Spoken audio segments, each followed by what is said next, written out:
If you're ever traveling down Highway 5 from Denver to Trinidad, you'll see Fisher's Peak on the horizon. Once in the city, you can't help but notice the Catholic Church spire and Holy Trinity High School.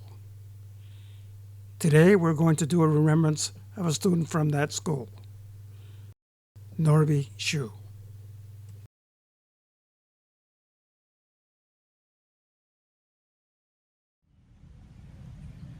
Hi folks, my name is Ron Vigil. I was a classmate of Norbie's.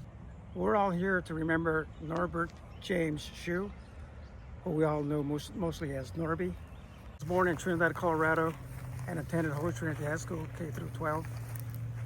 He was a high-profile student because of his football prowess, but since the high school was small, everyone knew him pretty well.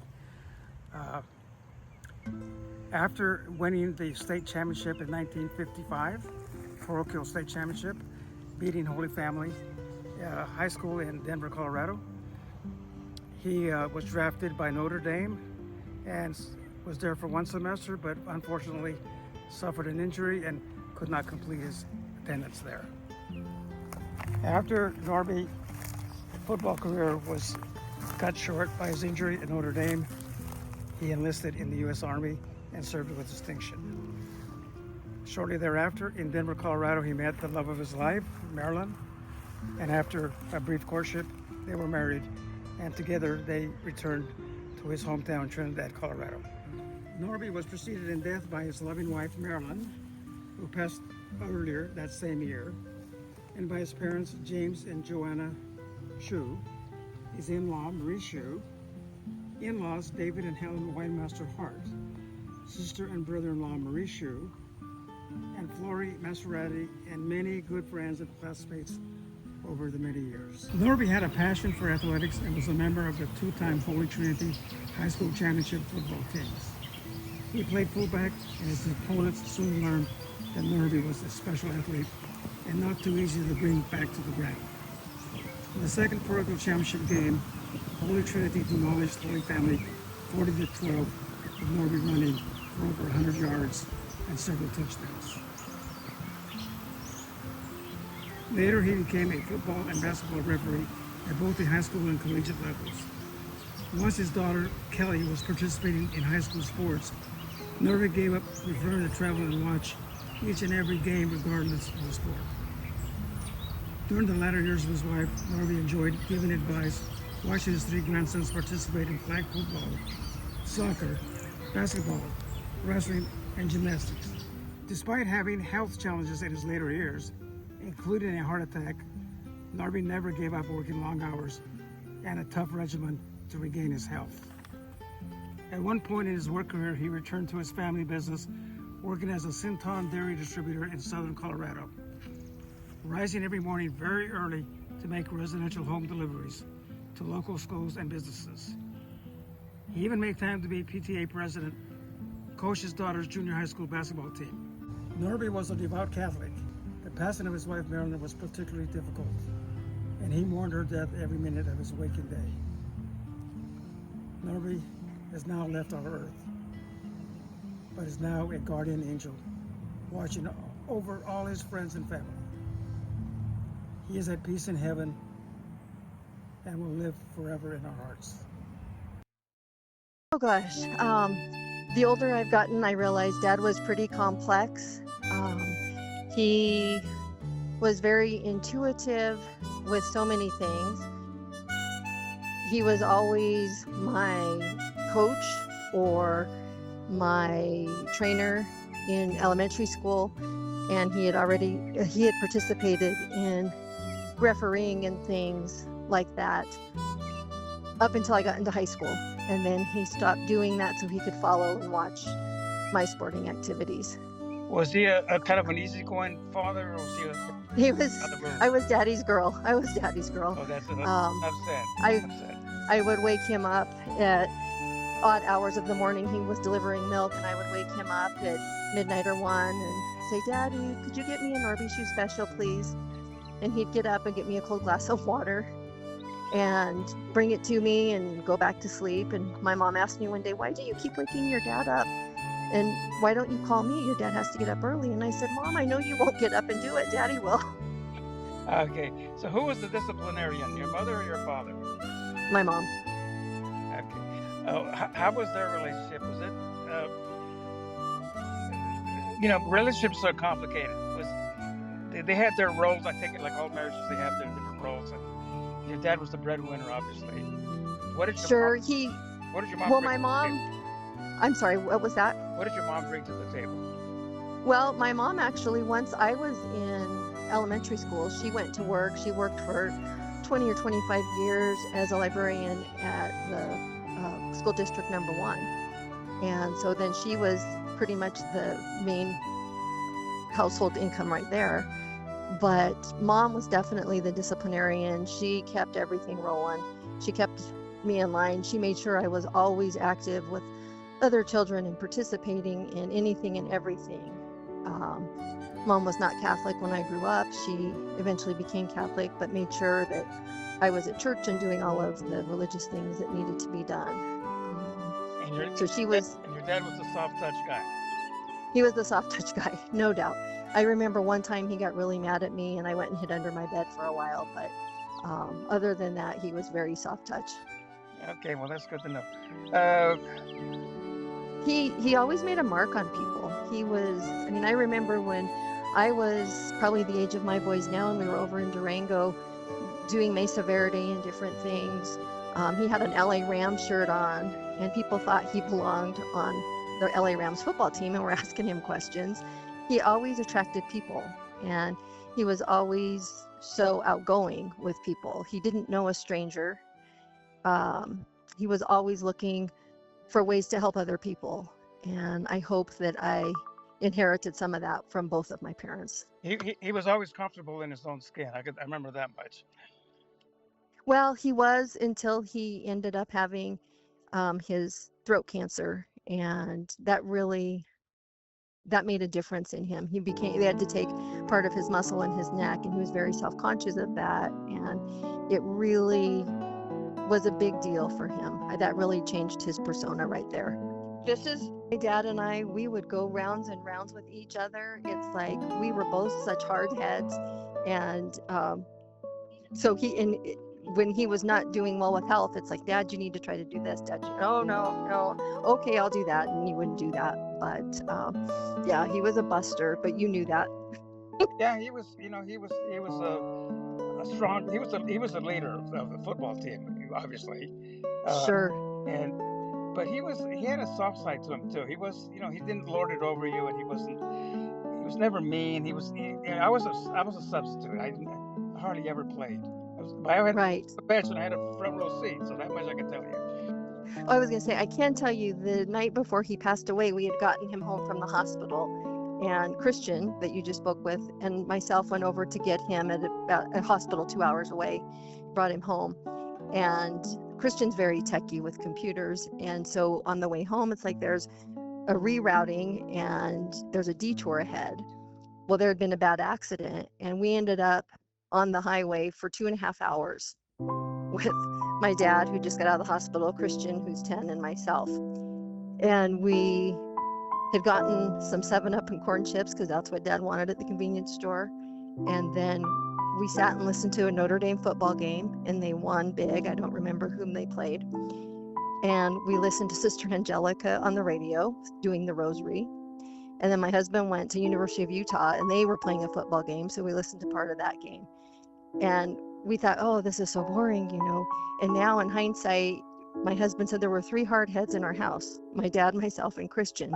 And the 3 of us just had a blast, really, in those moments that we never knew were going to be gone. So anyway, that was kind of interesting.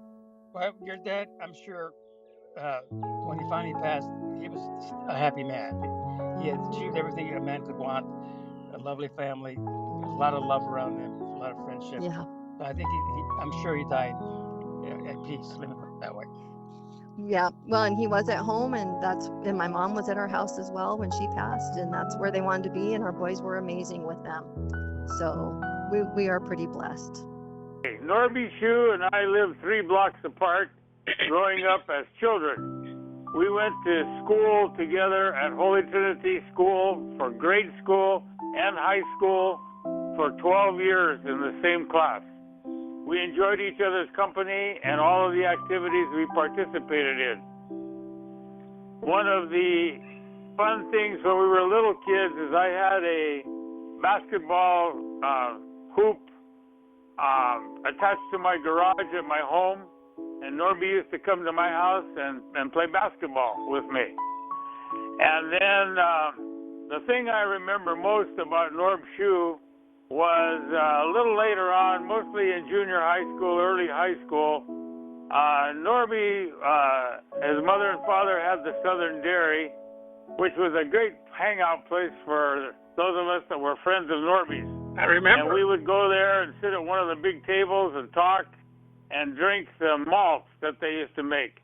And there was, they had the old-fashioned cups with the plastic handles, which you put in a paper cup, and they'd bring you the whole can of malt, and it would fill the cup 3 times. And that would only happen when I was with Norbie at the creamery, and we'd sit there and visit and drink those milkshakes. Right. We did a lot of stuff in high school, but Norb went off to college in one direction, and I went another direction. So I never did do much with Norbie once we graduated from high school. One of the things I remember the most were some of the nice parties that we used to have at Norbie's house, where we had dancing and entertainment. So it was a great experience to be a good friend of Norbie Shew. How would you characterize his personality? I remember him as being kind of a modest guy. I mean, I wasn't real good buddies with him, but it depends on the situation you dealt with Norbie. I thought he always had good demeanor. He was very respectful to people, and I think he treated people as if they were all his friends. I don't know that Norbie had any enemies. And I went to school at both Notre Dame and Holy Trinity. We were also both on the 1955 state football championship. He was an excellent athlete and always wanted to be the very best. Norbie was an amazing, well-liked friend that we had so many special times both in and out of sports. I can truly say I'm so very glad that our lives touched. May he rest in peace. He was just such a great athlete, and when you're a great athlete and you combine it to a sport, he was one of the better ones that we had on the team, and he was a younger one on the 55 team, so he only got better. I think he was on the 56 one too, but his agility, his enthusiasm, he loved the game. He had a passion for it. he was also, remember, he was hard to bring down. I mean, one guy would probably not be able to take him down. He needed at least 2 or 3 on him. That's an absolute truth. Yeah. He was. That's what made him. Why everybody wanted to have Norb on their team, because he was hard to bring down. But again, he loved it. He had a passion for it. So many of the people that play sports do it because they have a talent for it. But he truly had a passion for playing football, and it was sad that he got hurt and it ended his career. Yeah. He was one of those guys that always had a smile, and when you saw him, you were glad to see him. So we were all very blessed to have Norb. Everyone that his life he touched was just a blessing. So, well, yes. It seems like sometimes it's not exactly like going to war together, but you had something that you accomplished together, and that makes the bond a little stronger for later years. Yeah. So. And I'll tell you another thing. He always shared any glory with the team. It wasn't about him individually. He was just a great teammate. I remember him as being somewhat modest, actually. You know, for all his claim and being a star and all that, he was reasonably modest. And I think that modesty is why he would deflect any praise and stuff and want it to be for the team rather than him. Yeah. This is mostly about Norbie, but I'm going to mention Chuck Latuda because he was the guy that was overseeing your performance. He was pretty special too. I remember him very well. Absolutely, Latudas were amazing. So, and obviously, a person that can bring home a couple of state championships. It's about the boss. It's about the coach too. So he had good players. But it was about, like I say, how many coaches do you know that won not just one but two state championships? And actually, I think there was a third one, believe it or not. But it's hard to remember anymore. You know. Well, I was at the one in Holy Family in Denver, and I mean he skunked them. It was like 48-12 or something. It was, I mean. Yeah, well, the guy was just good to everybody. Generous with, he had the dairy there, so anytime we needed an ice cream cone or a malt or something, shoot, he was right there with it, able to give it to us there, and he was always generous with everything, just like his mother and father. And basically, he was a guy who would be willing to go out and play a game of touch football, and we'd be out all the time, and he'd come around and say, hey, got a good game going from these guys across the way. So time and again, it was a magic time for us to do that, to always be able to play games and associate with all the kids around town. And Norbie was one of those special persons who would invite, all his friends over all the time. And it was just a matter of nice getting together. Yeah. And enjoying life and talking about girlfriends and parties and school and what have you. So. Okay. What about you? You were a defensive end or an offensive end or both? Yeah, I played end both ways. Offensive and defensive at Holy Trinity. So, that was when we were doing really well and won state championship and all that. And we played, 4 years together, Norbie and I. So we played a lot of sandlot football together and neighborhood games. So it was good times to remember him, and he was a special guy that would almost give you anything, willing to do that. So we had a lot of good times, shared a lot of great girlfriends together, and had just marvelous times. Yeah. Okay. Now, was he the teams? Were they passing? Did you get a chance to actually get some passes, catch some patches? Did I get some what? Were you a target for aerial attack, for offense, throwing passes to you? He and I were the main ones until he hurt his arm, and he had his shoulder. I can't remember what the injury was or what have you, where he couldn't pass as much. But before that, he and I would share all the passes and the catching and what have you together. So, but he was the runner plus, and blocking for him and catching those short passes were always special to it. That's how we won state championship. Were you a good blocker? Well, I thought I was. I was offensive and defensive both. Right. And mainly Charlie Latuda and Gene Gallardi and them, they kept us on the ball and made us, play two ways if we had to. Right. So that was part of playing ball for Holy Trinity.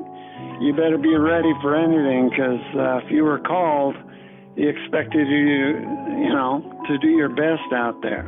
What do you remember about the championship game against Holy Family when you romped them. Do you remember much about that game? Oh, well, yeah, we went in there and we had heard great things about them, and we said, okay, we're going to show them what kind of team we have down south. And I think we could whip him, and I can't remember some of the players, damn it, drawing a blank on that. But we said, we're going to get that guy. He isn't going to do much against us. They had a couple of good runners, and I can't remember names anymore. But it wasn't even close. I actually went to that game. It wasn't even close. You guys blew them out. Yeah. Like I said, we had a good defense. We knew what they were going to do, and Charlie and Gene Gallardi and Bassich and them had us ready, and we knew exactly what we needed to do. And boy, we had some good defensive players, and so it was a good time. God, that was a good celebration and good food and everything, and we celebrated plus. So okay. I remember the times. The remembrance really happens to be one event that I'll tell you about right here. When Bob Cordova sent an email announcing that Norbie had died, I responded to his email with a comment that said that can't be happening. He was one of the immortals. Off the top of my head, sent it away, and I couldn't really explain that, and I forgot about it until you called, and I started thinking about this. This probably goes back to 1 or 2 evenings. I don't think it was many more than that. Norbie was dating Emmylou Mayo. She was about as cute as they come, and with a name every bit as cute. And we probably got involved there through Danny Mayo, her Emmylou's cousin. He's part of the guys that I used to run around with. Anyway, we were probably at Emmylou's house, and Norbie was there. And lately I was thinking that if the Fonz had been a jock, he would look exactly like Norbie Shew. I mean, I was just really impressed with Norbie Shew. I was a couple of years younger, just that we were a year behind him, but I was a couple of years younger. And I mean, he was the height of cool, as far as I could tell. Football coach, but he was a player, but he was a really approachable guy. But just looking at him, he was formidable. I mean, his physique and his appearance, I mean, he's a little intimidating just without even doing anything, just looking at him. Yeah, and it was that, plus the fact that he was just really nice, friendly, and accommodating. I'm kind of a skinny nerd when I'm a junior in high school. At least you're tall. I was a skinny nerd too, but short, skinny nerd. Yeah, you were a little teeny guy, weren't you? 5'3", anyway, I remember it. I was just really, I certainly was really impressed with being around Norbie there for just a few days. I think we knew that he was on his way to Notre Dame with a football scholarship. He was just really impressive guy. And I remember his walk, where he kind of walked on his tiptoes. It was almost a prance, but he was totally unself-conscious about it. Well, he's building up his muscles. That's the way you build up your legs. But it was just a totally cool walk. It seems to me that he drove a Hudson,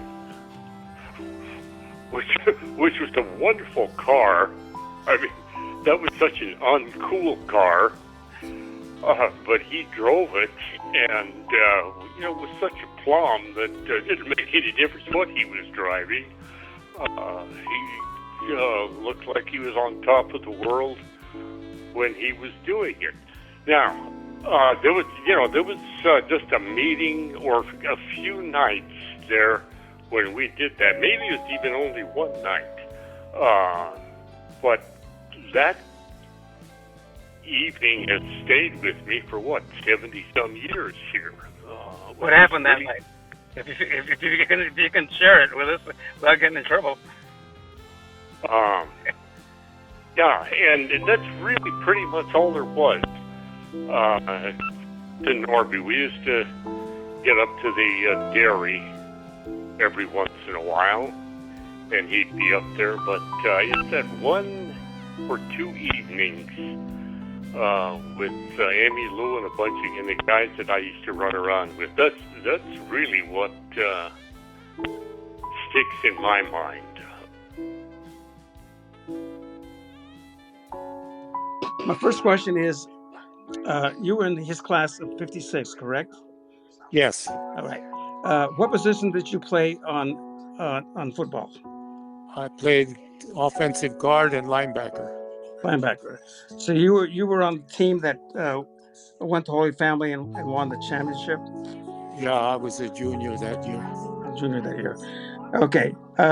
Was Norbie one of the leaders of the football team? He was only a junior, so I don't know.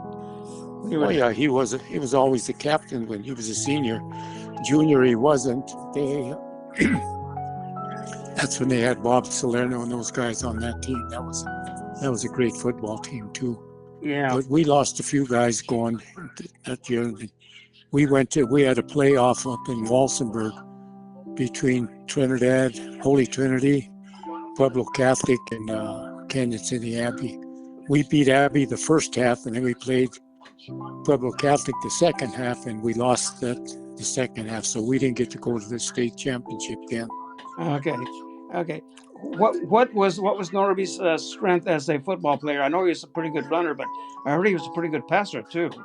What made him be so excellent in football? Well, he was number one. He was fast. He was strong. He was big. He was just a natural athlete. That's all made him a good football player. He was one of the best athletes to come out of Trinidad, Right. Holy Trinity. Trinidad too. Trinidad too, exactly.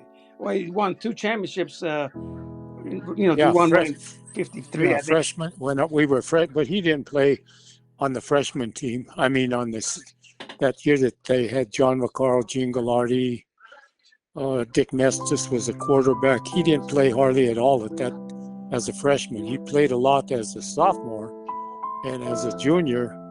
And then that year we went to the state championship that year. Right. I remember that game. You guys won. I actually was in Denver and I watched that game, the Holy Family game. Yeah. But I think you skunked them pretty good. It was 40-something to 12 or something like that. Yeah, we beat them pretty bad. Yeah. Yeah. Who were some of the other classmates that you thought contributed to the championship game? Some of your fellow Holy Trinity. I think we had some good players. We had Dave Vasquez, who played at an end. Ernie Gallegos, I think he graduated with who? He was the other end. We had Dominic Valenti, who was a running back with Norbie. We had Martin Bonino. We had Bob Tafoya, myself, Mike Jasinski, Ben Vera. Let's see, who else was on that team? Mike Grego? Yeah, Mickey. Mickey was on the team. Yeah. Okay. I think you had a pretty good coach too. I thought Chuck Latuda. I actually practiced. I joined the football team, but I mostly sat on the bench. But I think Chuck Latuda was a pretty good football coach. Right? Yeah, Charlie was an excellent coach. Yeah, he was. He was a good disciplinarian. Nobody fooled around with Charlie. But he was also he had a soft spot too, though. He was tough, but he also had a soft spot. Yeah, he was good. Yeah, he didn't coach for the money because he had money, but he coached to help the kids at Holy Trinity. Yeah. That's one. Yeah. Okay. Well, what did you hang out with Norbie? In the social life? Oh yeah, off and on throughout all of high school, but that was it. We mingled around with different guys. My closest friends was Norbie, Bob Tafoya, Mike Jasinski and Ben Vera and Dave Vasquez. Those are the kids that I hung around with mostly in high school. And we had a lot of other guys in there too. There was Jess Girardi, Jess Manzanares, and we hung around. Jess Manzanares was a good athlete. He played on the football team. What Let's position see did who Jeff? else. What position did Jeff play? What? What position did Manzanares? I don't know what I can't remember what Jess played. He could play end. I don't know for sure exactly what he played. I know he played basketball quite a bit. He was a good basketball player too. Yeah, well, maybe But you remember. Norbie played. Who? I say, you remember my brother Phil the Hill. Remember him? Yeah, Phil. Yeah, he was a good basketball player. Yeah, he played 1 year with you guys, senior. Yeah. So. I think when he was a senior is when he played. Correct. Yeah. Yeah. I don't know when he come to town. I don't know when you guys moved into Trinidad. We moved in 54, I believe. Phil moved in 54, and I moved in 55. Yeah. So he graduated, then he went to TJC. But did you lose any games your junior year? Oh, you know who else was a good football player? Dave Casillas. Probably don't remember. Yeah, he left when he was a junior, though. Yeah, he was a small little guy. He wasn't that big. No, he wasn't that big, but he was pretty strong. Yeah, okay. Did you lose any games in your junior year, 56? What's that? Did you lose any games at all to opponents? When we were junior, we didn't lose any when we were juniors. Well, when we were seniors, we tied for this league championship, so we had a playoff to go to the state, and we lost in the playoff. Yeah, okay. I think we beat everybody that year, but Pueblo Catholic and Abby beat Pueblo Catholic, and that's why there was a three-way. 54 to like 59 or so were the golden years for Holy Trinity. Well, we had, I think, from 50. Let's see, 56, about 53 to 59. They had some good football teams. I went in the Marine Corps myself. Ben Vera and Mike Jasinski all joined the Marine Corps day after graduation. So after that, I can't tell you, what the teams did, because we were in the Marine Corps for 3 years after that. So I don't know till 59 to 60. If we passed, it was Norbie Shew. Norbie Shew was the passing receiver. And we had some great receivers. I can't remember the names of them, but they were all underclassmen. They weren't, none of our receivers, I believe, were seniors. Well, Norbie, I think, went on to be All-American high school, didn't he? Who's that? Norbie? Yeah, Norbie went to Notre Dame. I know, but he was All-American in Holy Trinity. I think, Catholic league, anyway. Yeah, oh yes. Yeah, he made the All-Star team along with Bernard Pareto, John DeFilippi, Bob Salerno, and myself. I believe that was the group. So, I don't know what to really tell you about Dad. Thinking about Dad, he seemed to come across often as a pretty simple man, but he was pretty complex.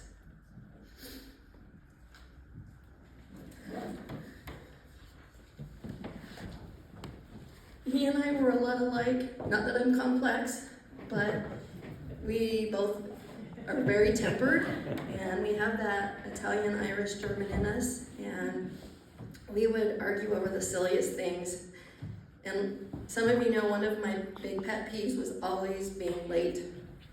And it didn't matter what time we'd set out for church or what time we'd set out for appointments. It was Norbie time.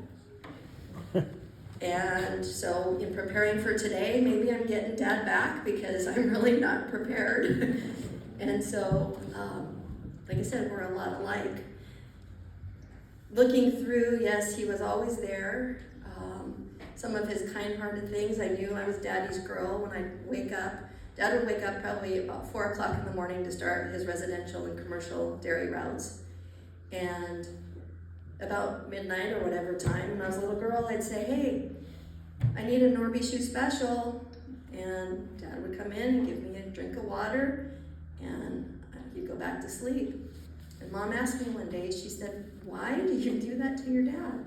you know he has to get up early to go to church or to go to mass, or see, we're in mass and church, to go to work. And he did go to church sometimes at 6 o'clock in the morning as well.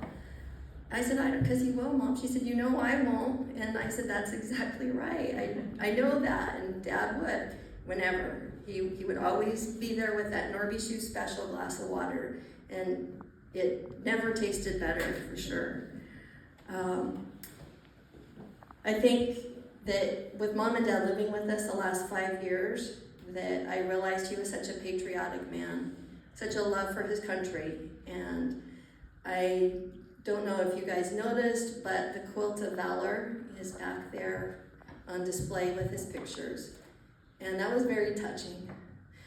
I'm so thankful of you.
I have a few anecdotes I'd like to share with you folks about my interaction with Norbie. We didn't travel in the same social circles, but we did interact. And one time we was off the football field when they were playing Pueblo, and I was on the bench and I had a front row seat, and Dick Quarter, the quarterback, got tackled by a Pueblo guy, over brutalized. He just not only tackled him, but then tried to put extra injury on him once he was down. Norbie saw that and came in from left field and drilled him head first into his chest to let him know that he couldn't do that. And I thought that was really, really nice. When I talked to Norbie about it later, he said, well, you have to protect your quarterbacks. And so that just showed how astute he was in not just playing football, but what he thought about his teammates. The second anecdote is slightly less violent. We were in the library, the Holy Trinity Library, and the moderator of our library was Sister Benedict, who we called Big Ben because she was a very stout lady. And Norbie and some of his football friends were talking in the back of the library, and Sister Benedict, who always carried a wooden yardstick with her, walked to the back where they were and broke that yardstick over Norbie's head. And pretty brutal, but she took no prisoner, so I wasn't totally surprised. Later, when I asked Norbie about it, he said it wasn't even me that was doing the talking, which even proves that he still was protecting his football mates, because he could have said it wasn't me, it was Joe here. So, but I thought they were both telling about his character.